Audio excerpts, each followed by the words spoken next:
जय धन्वंतरी. नमस्कार मित्रांनो.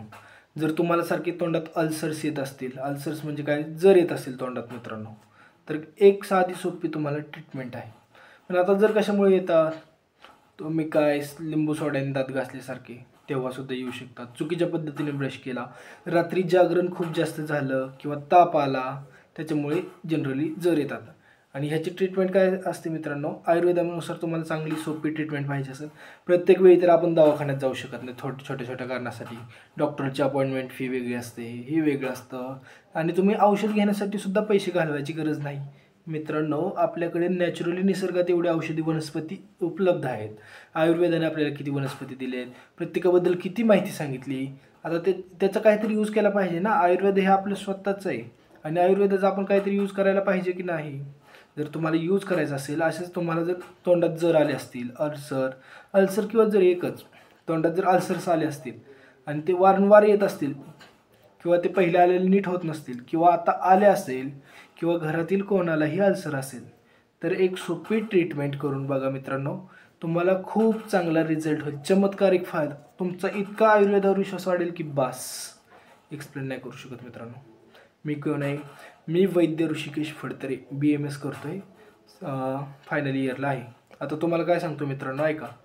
काय करायचं, जर तुम्हाला अल्सर सारखं हे येत असतील तर काय करायचं, पहिल्यांदा लिंबाचा पाला घ्यायचा. लिंबाचा पाला घेतला की स्वच्छ धुवायचा आणि ते कुटायचं असं बारीक. केवढं कुटायचा, जेवढं आपण लाडू बनवू शकत नाही, त्याचा लाडू बनवता आला पाहिजे त्या पाल्यास. एवढं इथपर्यंत कुटा. ते कुटल्यानंतर काय करायचं, ते घ्यायचा पाला थोडासा नॉर्मल घ्यायचा, जिथं जर आला आहे तिथं असं चिटकवायचा. चिटकवल्यावर काय होतं मित्रांनो, ते चिटकवल्यामुळे तिथला काय असेल जर अल्सर ते निघून जाईल. तिथं किती वेळ ठेवायचं, थोडं 2-3 मिनिट ठेवा, आपोआप नंतर थुकून दिला तरी चालेल. मग ह्याच्यामुळे काय होईल, किती वेळा लावला पाहिजे, दिवसातून 3 वेळा लावा तुम्ही. आपोआप त्याच दिवशी जर निघून जाणार, तुम्हाला फरक जाणवणार, कमी झालेला जाणवणार किंवा संपूर्णही निघून जाणार जर लहान असेल तर. आणि 2 दिवसात पूर्ण तुम्हाला जर होत आहे ओळखूसुद्धा येणार नाही, एवढी माझी गॅरंटी. तुम्ही फक्त हे करा. आणि ही ऑथेंटिक आयुर्वेदिक माहिती आहे. याच्यासाठी आयुर्वेदामध्ये काय सांगितलं आहे ते त्याचा एक श्लोक सांगतो. लेपाद निंबदले कल्को व्रणशोधन रोपण भक्षणात छर्दी कुष्ठाणी पित्तश्लेष्मानी कृमिनजेत. आता लेपात निंबदले कल्को व्रणशोधन रोपण.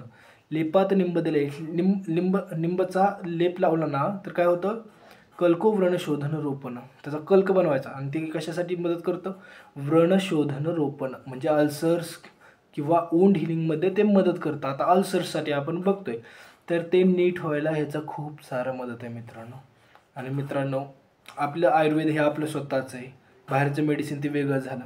आता हे आपलं घरचं आयुर्वेदिक घरात आहे, हे आपल्याला आजूबाजूला भोवती भेटते आणि मॉडर्नपेक्षा चांगली मेडिसिन आहे. तर आयुर्वेदावर शिफ्ट व्हायला काय प्रॉब्लेम आहे का. आयुर्वेद हे आपलं पहिलं अनादी आहे, पहिलं खूप प्राचीनपासून आहे, अनंत आहे, नित्य आहे आणि सत्य आहे.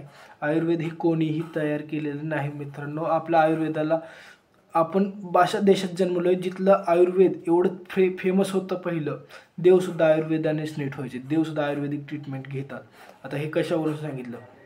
आणि हे आयुर्वेद कोणीही बनवलेलं नाही, अनादी. कोणी बनवलं कोणालाच माहीत नाही.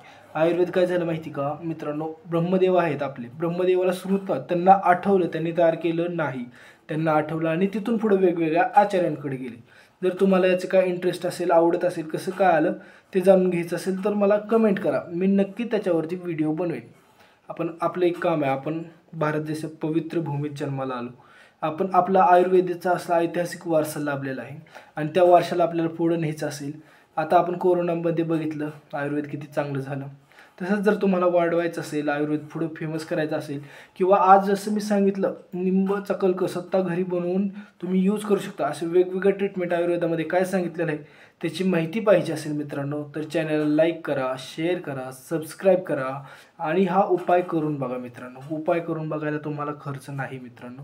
एवढं जर केलं तर तुम्हाला पण चांगलं भेटेल म्हणजे तुम्ही पण ठीक होत चाल आणि मलाही खुशी होईल आपल्या आयुर्वेदाला फेमस केल्यामुळे. आयुर्वेद अनादी, आयुर्वेद नित्य, आयुर्वेद सत्य. जय आयुर्वेद. थँक्यू.